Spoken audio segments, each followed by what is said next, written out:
Assalamualaikum warahmatullahi wabarakatuh.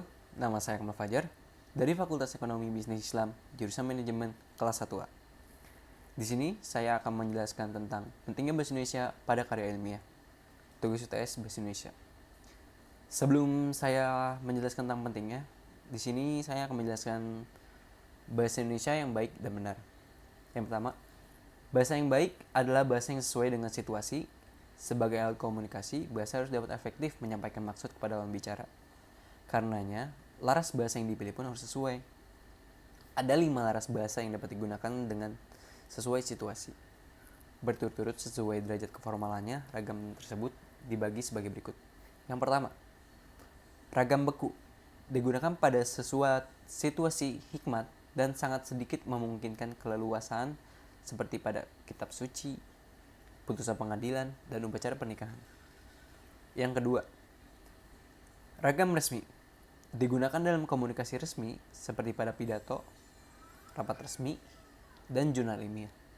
Yang ketiga, ragam konsultatif digunakan dalam pembicaraan yang terpusat pada transaksi atau pertukaran informasi seperti dalam percakapan di sekolah dan di pasar. Yang keempat, ragam santai digunakan dalam situasi tidak resmi dan dapat digunakan oleh orang yang belum tentu saling kenal dengan akrab. Yang kelima, ragam akrab digunakan di antara orang yang memiliki hubungan yang sangat akrab dan intim. Lalu, bahasa yang benar. Bahasa yang benar adalah bahasa yang sesuai dengan kaidah bahasa baku, baik kaidah untuk bahasa baku tertulis maupun bahasa baku lisan. Ciri-ciri ragam bahasa baku adalah sebagai berikut. 1.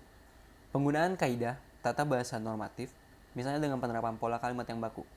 Acara itu sedang kami ikuti dan bukan acara itu kami sedang ikuti. Yang kedua, penggunaan kata-kata baku. Misalnya, cantik sekali dan bukan cantik banget. Uang dan bukan duit, serta tidak mudah dan bukan nggak gampang. Yang ketiga, penggunaan ejaan resmi dalam ragam tulis. Ejaan yang kini berlaku dalam bahasa Indonesia adalah ejaan yang disempurnakan EYD. Bahasa baku harus mengikuti aturan ini. Yang keempat, penggunaan lafal baku dalam ragam lisan.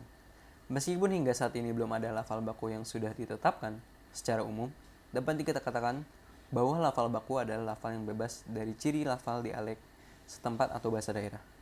Misalnya, atap bukan atap, habis bukan habis, serta kalau dan bukan kalau.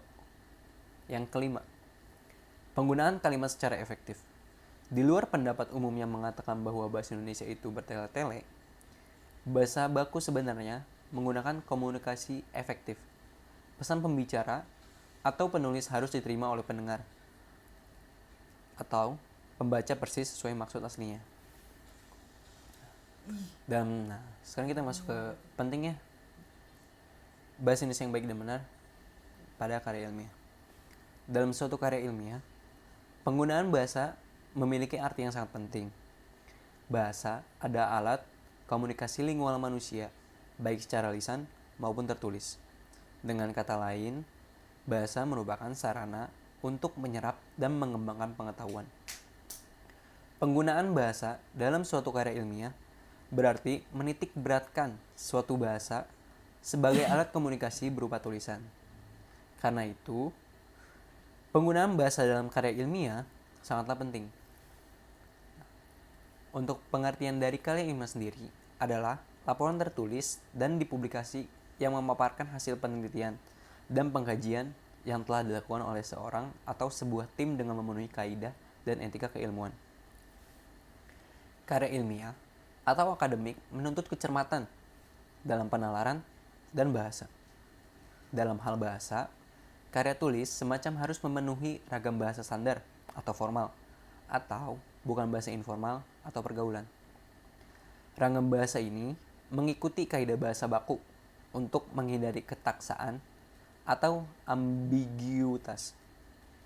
Makna karena karya tulis ilmiah tidak terikat oleh waktu.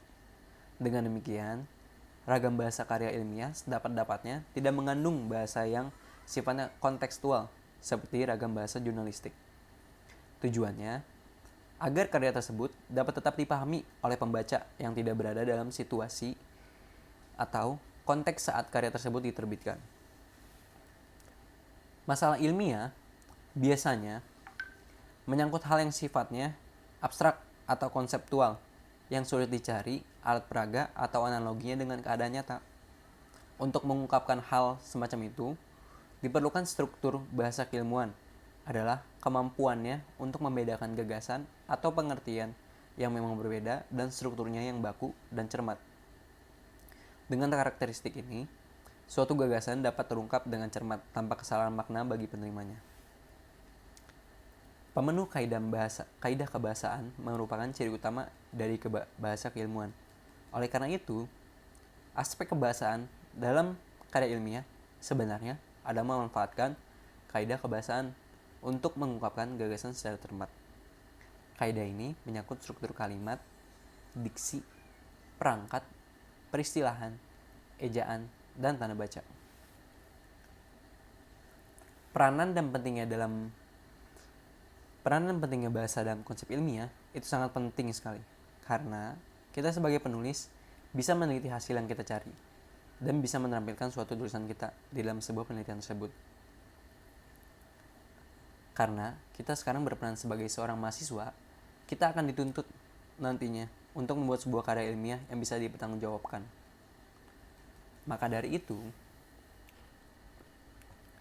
kita harus mengetahui seberapa pentingnya penulisan karya ilmiah itu. Karena penulisan karya ilmiah ini tidak hanya sembarangan saja menulisnya, ada teknik khusus supaya kita benar untuk menulisnya. Sekian penjelasan dari saya tentang pentingnya bahasa Indonesia yang baik dan benar pada karya ilmiah. Semoga apa yang saya sampaikan bermanfaat dan bermakna bagi yang menonton dan mendengar.